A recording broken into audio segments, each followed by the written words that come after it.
राधा कृष्ण की लीलाओं और कथाओं का संसार बहुत विशाल और मनमोहक है।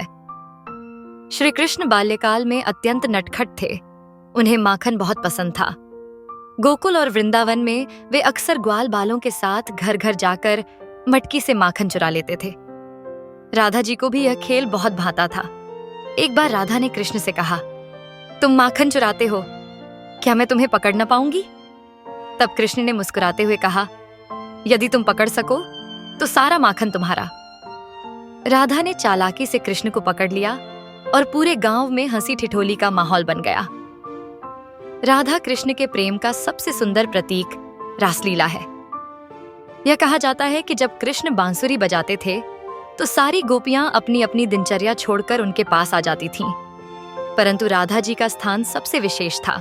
कहते हैं, कृष्ण ने हर गोपी के साथ एक साथ रास किया, परंतु उनके हृदय में केवल राधा ही थी। राधा कृष्ण का यह दिव्य प्रेम भक्ति का सर्वोच्च उदाहरण है। एक बार राधा जी कृष्ण से नाराज हो गईं, क्योंकि कृष्ण दूसरी गोपियों से भी हंसी मजाक कर रहे थे।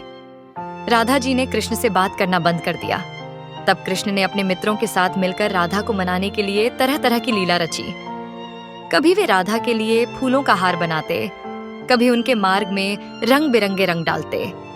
अंततः कृष्ण की भोली मुस्कान और सच्चे प्रेम को देख राधा का क्रोध पिघल गया। एक और कथा के अनुसार जब श्री कृष्ण को सिरदर्द हुआ तब कोई उपाय कारगर नहीं हो रहा था। नारद जी ने बताया कि यदि कोई सच्चा भक्त अपने चरणों का जल उनके सिर पर डाले तो राहत मिल सकती है। सभी गोपियां डर गईं, पर राधा ने बिना झिझक अपने चरण धोकर जल कृष्ण को दिया। राधा के प्रेम और समर्पण ने कृष्ण को तुरंत ठीक कर दिया। कहा जाता है, जब भक्त लोग राधे कृष्ण कहते हैं तो राधा का नाम पहले क्यों लेते हैं? इसका उत्तर यह है कि राधा भक्ति और प्रेम की प्रतीक हैं। राधा के बिना कृष्ण अधूरे हैं। जैसे बिना श्रद्धा के भगवान को नहीं पाया जा सकता, वैसे ही बिना राधा के कृष्ण तक पहुंचना कठिन है। राधा जी को श्री कृष्ण की बांसुरी की धुन बहुत प्रिय थी। जब जब कृष्ण बांसुरी बजाते, राधा अपने सारे काम छोड़कर उनकी ओर खिंची चली आती। एक बार राधा ने कृष्ण से पूछा, कृष्ण, तुम्हें यह बांसुरी इतनी प्रिय क्यों है?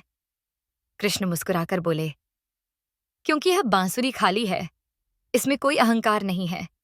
जैसे यह मेरे हवाले है, वैसे ही जो व्यक्ति अपने अंदर से अहंकार खाली कर देता है, उसमें मेरा वास हो जाता है।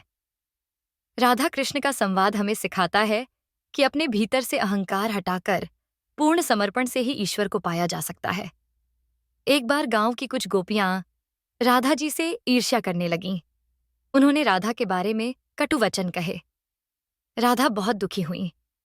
कृष्ण ने राधा से कहा, राधे, जैसे कमल के फूल पर कीचड़ का असर नहीं होता, वैसे ही तुम्हारे प्रेम में इन बातों का असर नहीं होना चाहिए। राधा ने मुस्कुराकर उन गोपियों को क्षमा कर दिया। जब श्री कृष्ण द्वारका चले गए, राधा वृंदावन में रह गईं।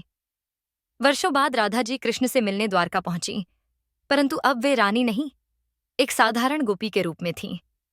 कृष्ण ने राधा को पहचान लिया। राधा ने कोई मांग नहीं की, बस कृष्ण के दर्शन कर आनंदित हो गईं। कृष्ण ने उन्हें आशीर्वाद दिया, राधे, तुम्हारा नाम सदा मेरे नाम के पहले लिया जाएगा। जहां जहां मैं रहूंगा वहां तुम्हारी भक्ति अमर रहेगी। तो प्रेम से बोलो, राधे कृष्ण, राधे कृष्ण।